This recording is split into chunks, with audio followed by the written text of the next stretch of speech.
क्षमा कीजिए, मेरे से बहुत बड़ा अपराध हो गया, गलती हो गया, माफ कर दीजिए,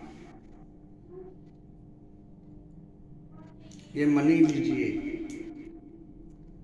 और गलती माफ कर दीजिए, और एक हमारी पुत्री है कान्या, इनसे आप विवाह कर लीजिए।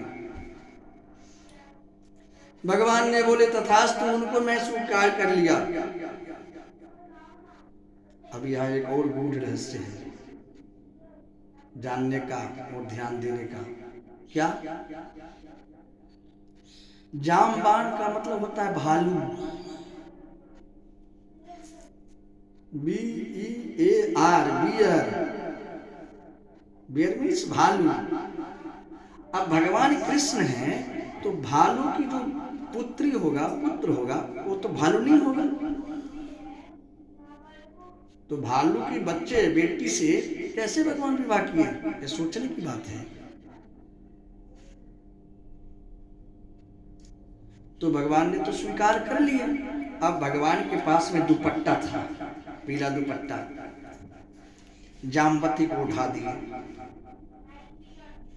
बोले देवी जी, ये दुपट्टा तुमको मैं उठा देता हूं, मैं जब कहूंगा दुपट्टा हटाओ तभी हटाना, वैसे मत हटाना। बोले ठीक है प्रभु जी।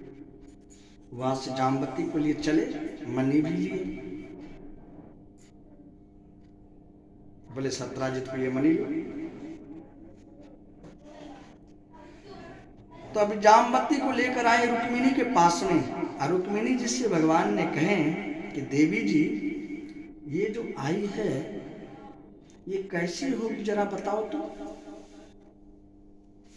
रुक्मिणी जी बोली प्रभु जी, जैसी सुंदरी मैं हूं वैसी सुंदरी ये होगी। भगवान ने बोले दुपट्टा हटाओ, दुपट्टा हटाए, वैसी सुंदरी बन गई।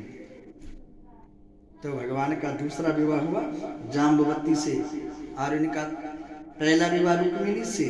उन ससुर जी का नाम भीष्मक जी, इन ससुर जी का नाम भालू जामबान। समझे? अब भगवान का तीसरा विवाह होता है मित्रविंदा ना, सबसे पहले तीसरा नंबर में सत्यराजित की पुत्री सत्यभामा से, 1 नंबर रुक्मिणी, और 2 नंबर जामवती, और 3 नंबर में सत्यभामा।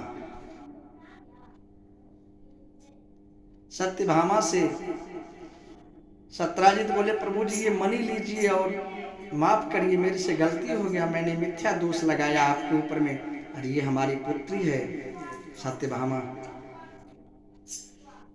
इनको स्वीकार कीजिए। भगवान ने उनको भी स्वीकार किया। आज भी सत्यभामा जी के पीर से सोना की भार आती है, क्योंकि उस मणि का गुण है ना, जहां भी रखेंगे तो 8 बार सोना मिलेगा। तो फिर भगवान का विवाह हुआ मित्रविंदा से, कालिंदी से, नागनजीति से। नागनजीति से कैसे विवाह हुआ? एक राजा थे नागनजीत, उनका 7 बैल था। दूरदंता, दूरदंता का मतलब होता है 2 दांत का, एकदम युवक बैल, बड़े हृष्ट पुष्ट। उन्होंने बोले इन 7 बैल को जो एक बार में नाथ दे, उनके साथ मैं अपनी पुत्री का विवाह करूं।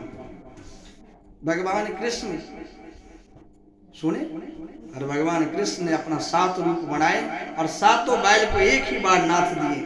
नाथने के बाद बैल को खींचते हुए ले आए उनके सामने।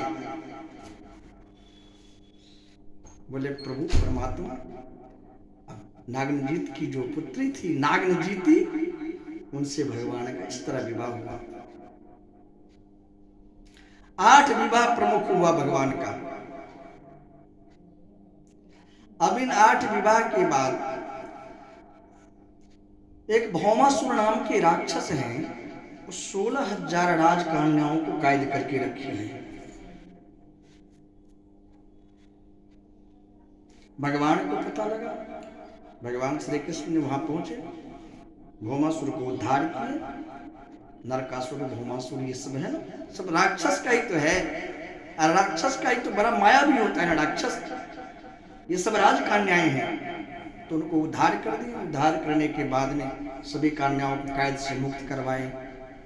तब वो लोग बोली, प्रभु जी अब हम लोग कहाँ जाए, इतने दिनों से ये कैद करके रखे थे, अब हम लोग तो आप ही की प्रतीक्षा में बैठे हैं। तो भगवान क्या करें, भगवान का 16,108 विवाह हुआ। 16,000 वो, 8 इधर, 16,108 विवाह हुआ भगवान का।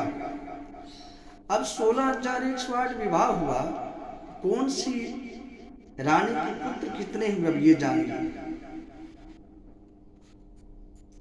एक एक सस्ता कृष्ण सपुत्राम, दस दशावला अजे जनन नवमान, पितु सर्वात्म संपदा।